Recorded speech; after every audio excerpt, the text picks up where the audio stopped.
एक दिन बीरबल दरबार में देर से पहुंचा। जब बादशाह ने देरी का कारण पूछा तो वह बोला, मैं क्या करता हुजूर। मेरे बच्चे आज जोर जोर से रोकर कहने लगे कि दरबार में न जाऊं।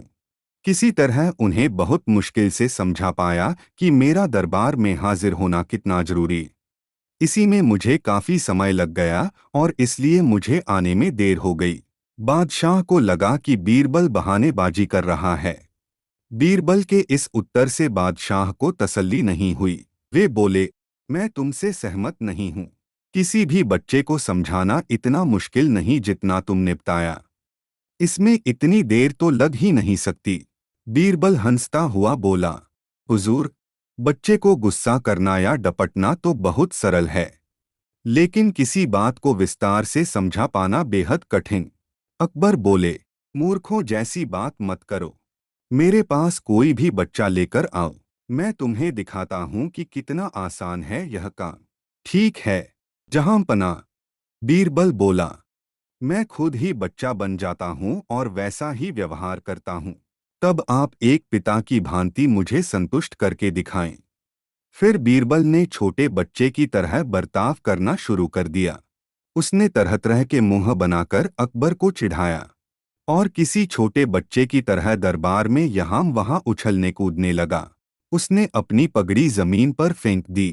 फिर वह जाकर अकबर की गोद में बैठ गया और लगा उनकी मूंछों से छेड़छाड़ करने। बादशाह कहते ही रह गए, नहीं नहीं मेरे बच्चे, ऐसा मत करो, तुम तो अच्छे बच्चे हो न। सुनकर बीरबल ने जोर जोर से चिल्लाना शुरू कर दिया।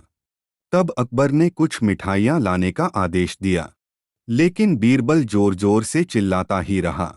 अब बादशाह परेशान हो गए, लेकिन उन्होंने धैर्य बनाए रखा। वह बोले, बेटा, खिलौनों से खेलोगे?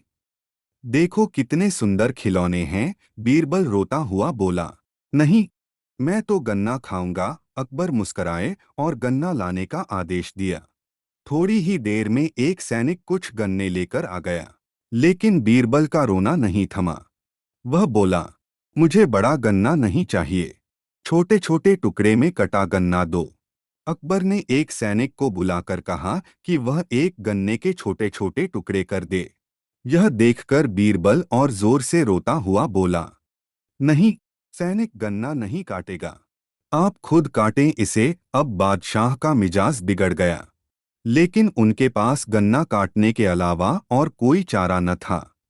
और करते भी क्या, खुद अपने ही बिछाए जाल में फंस गए थे। वह गन्ने के टुकड़े करने के बाद उन्हें बीरबल के सामने रखते हुए बोले, अकबर, लो इसे खा लो बेटा। अब बीरबल ने बच्चे की भांति मचलते हुए कहा, नहीं, मैं तो पूरा गन्ना ही खाऊंगा। बादशाह ने एक साबुत गन्ना उठाया और बीरबल को देते हुए बोले, लो पूरा गन्ना और रोना बंद करो। लेकिन बीरबल रोता हुआ ही बोला, नहीं, मुझे तो इन छोटे टुकड़ों से ही साबुत गन्ना बनाकर दो। कैसी अजब बात करते हो तुम, यह भला कैसे संभव है? बादशाह के स्वर में क्रोध भरा था, लेकिन बीरबल रोता ही रहा। बादशाह का धैर्य चुक गया। बोले, यदि तुमने रोना बंद नहीं किया तो मार पड़ेगी तब। अब बच्चे का अभिनय करता बीरबल उठ खड़ा हुआ और हंसता हुआ बोला, नहीं नहीं, मुझे मत मारो हुजूर। अब आपको पता चला कि बच्चे की बेतुकी जिदों को शांत करना कितना मुश्किल काम है। बीरबल की बात से सहमत थे अकबर। बोले, हाँ ठीक कहते हो, रोते चिल्लाते जिद पर अड़े बच्चे को समझाना बच्चों का खेल नहीं।